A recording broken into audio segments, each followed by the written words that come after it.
Bon, la dernière question que je vous posais, c'est aider l'élève à trouver des modalités de communication non conflictuelle. Alors, pour être très honnête, ce sont des choses que moi, je n'ai pas pratiquées directement. Par contre, j'ai travaillé avec beaucoup de gens qui, eux, les pratiquaient.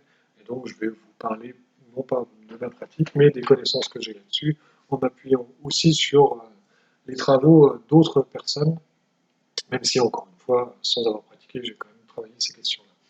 Alors, la communication non violente, il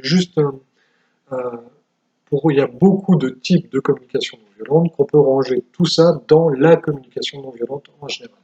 Donc la communication non violente, juste pour vous montrer que c'est quelque chose qui aujourd'hui apparaît facilement dans les outils pour améliorer le climat scolaire. Là, je vous ai montré, ça sort du site éducation.gouv.fr et vous avez une école qui avait reçu le prix, un prix d'innovation en travaillant sur la communication non violente et la gestion enrichissante des conflits.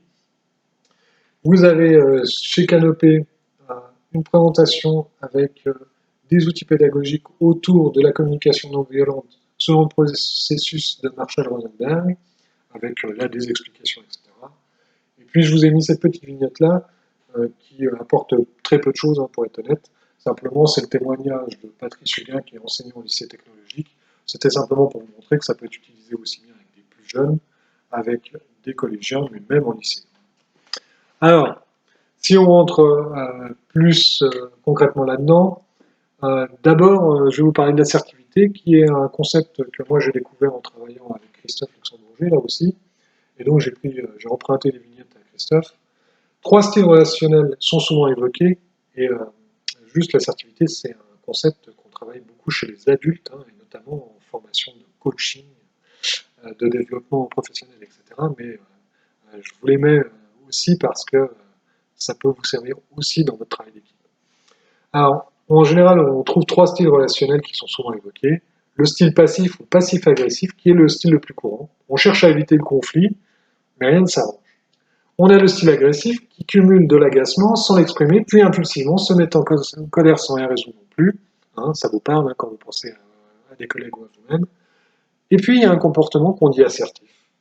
On va essayer d'exprimer ses propres limites, et on va essayer de tenir compte quand même des besoins des autres. Alors l'assertivité, c'est l'affirmation de soi, dans le respect d'autrui. Un comportement assertif, c'est un concept qui est de la première moitié du XXe siècle en psychologie, et c'est Salter, Andrew Salter, qui désigne la capacité à s'exprimer et à défendre ses droits sans empiéter sur ceux des autres. Ou alors, si on prend la définition de Dominique Hautekoete, j'imagine, capacité à exprimer ses pensées, ses sentiments de façon non hostile en respectant les droits d'autrui. Entre la soumission et l'agressivité, il y a l'assertivité. Et elle donne les 7 cas où on peut l'utiliser. Faire respecter ses droits, donner et recevoir des compliments, prendre des initiatives, exprimer ses émotions, demander des faveurs, refuser des demandes déraisonnables, exprimer des opinions. Pourquoi je vous parle de ça? Parce que finalement, si on veut aider les élèves à avoir des modalités de communication non violentes, il serait pas mal que nous, dans nos relations avec les adultes et les gens de l'équipe notamment, et puis vis-à-vis des élèves, on soit plutôt dans un comportement assertif.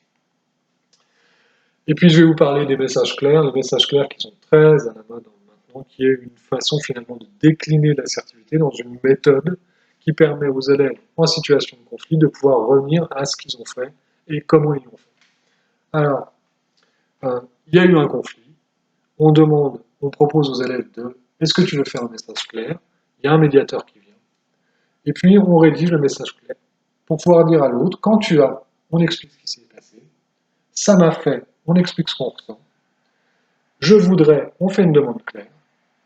Est-ce que tu as compris? On vérifie que l'autre a bien compris. Le message clair, c'est très utilisable, c'est très pratique, ça apprend vraiment aux élèves à résoudre des situations de conflit, c'est très très utile chez les primaires. Je vous ai mis l'ICM 34, c'est-à-dire que finalement, les praticiens de pédagogie freinée, il y a des ressources coopératives sur les messages clairs. Vous allez sur ce site et on trouve plein de formations pour les plus jeunes, etc. Bon voilà, je ne vais pas m'étendre là-dessus, puisque vous avez bien compris que ce ne sont pas des choses que j'ai moi-même beaucoup pratiquées, simplement pour vous dire que c'est facile de trouver aujourd'hui des outils sur la façon de travailler les modalités de communication non violente, non conflictuelle, et puis voilà, soyez assertif dans votre vie professionnelle, c'est la meilleure façon de pouvoir travailler à plusieurs. Eh bien, je vous souhaite une bonne continuation, et puis j'espère qu'on a réussi à rentrer un peu concrètement autour de ces questions-là, et que ça a éclairé pour certains les questions, et évidemment que ça enrichit pour tout le monde la façon de travailler autour de ces questions. Voilà, à bientôt, merci.